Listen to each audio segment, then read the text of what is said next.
Hello again, everyone, and welcome to the Horse Racing Show. I'm Kenny Rice. As we get ready for episode 2, it seems like it was just a week ago that we started everything. We're glad that you were with us, and away we go. You know, America loves big things, super things. Nothing epitomizes that more than the Super Bowl. It is Super Bowl week, and that's the theme of our show today. What? Horses and Super Bowl? Stay with us on this. The Super Bowl is the one sport that transcends sports. It is a social event. It's an event where you gather your friends together, and you may not even care who wins the game, but you want to watch the Super Bowl, or at least the Super Bowl commercials. It will be the most watched sport event of the year, and actually one of the most watched events of the year. Certainly a lot more than the Oscars. The rate they're going, though, this show will be watched more than the Oscars by this time next year. There are certain sports that need no explanation, of course. When you say the Super Bowl, you know it's a football game. Of course, it's much more than that. Let's see, you can say the Olympics. You may have to be specific about the Olympic event, but we know it's a World Games. We know what the World Series is, the Masters. We know what Wimbledon is, the Daytona 500, the Indianapolis 500. And in horse racing, all due respect to all those other big races out there, but there's only one that all of America knows, and that is the Kentucky Derby. It is the equestrian Super Bowl that happens the first Saturday of May in Louisville. And there's similarities between the Super Bowl and the Kentucky Derby. I mentioned the social event of the Super Bowl, the same with the Derby. Let's see, there's about 2 weeks to the Super Bowl leading up to it.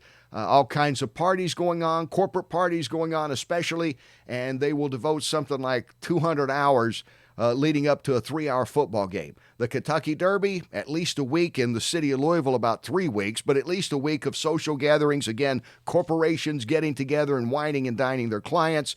And, something like 40 or 50 hours of TV coverage leading up to a 2-minute race. And people like to get together for parties this time of year, for Super Bowls, later for the Kentucky Derby. I don't know if there's 2 sporting events that bring people together more. Let's have some food and drink. Who do you think's going to win? Let's have a pool.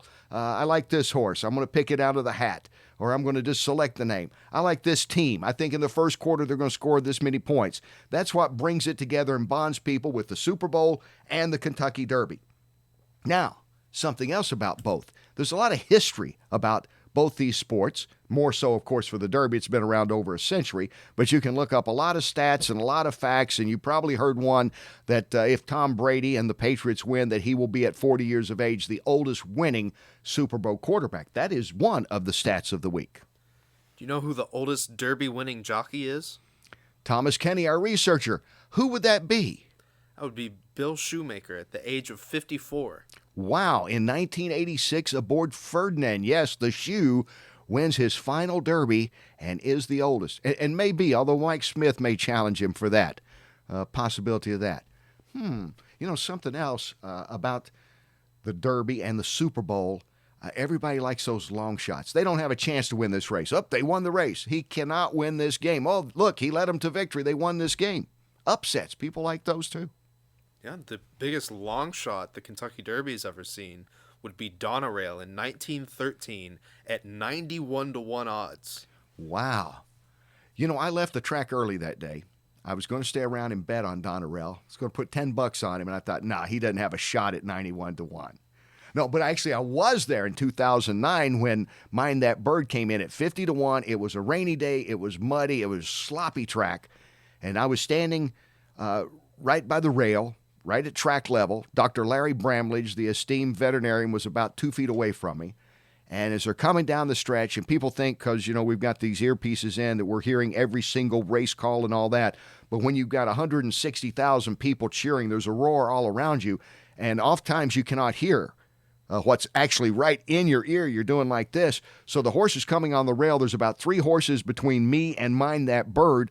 And I'm watching them on the rail, and they go by, and I looked at Larry, and he looked at me, and I said, did that New Mexico horse win it? As we called him. That's where he'd come from. He said, yeah, I think the New Mexico horse won it. And then we see Calvin Burrell riding out and say, yeah, it was. That's the 50-1 shot. Why didn't we bet him? You know why? Because he wouldn't have been 50-1 if all of us said we're going to bet him that bet him. That's it. Super Bowls. What about upsets, Thomas, in Super Bowls? Well, the biggest one in my lifetime would have to be the New York Giants over the New England Patriots in Super Bowl 42. Ooh, yeah, that's a good pick because the Patriots were unbeaten. They were 12-point favorites. They were going to duplicate the Dolphins' 72 season and be the perfect team.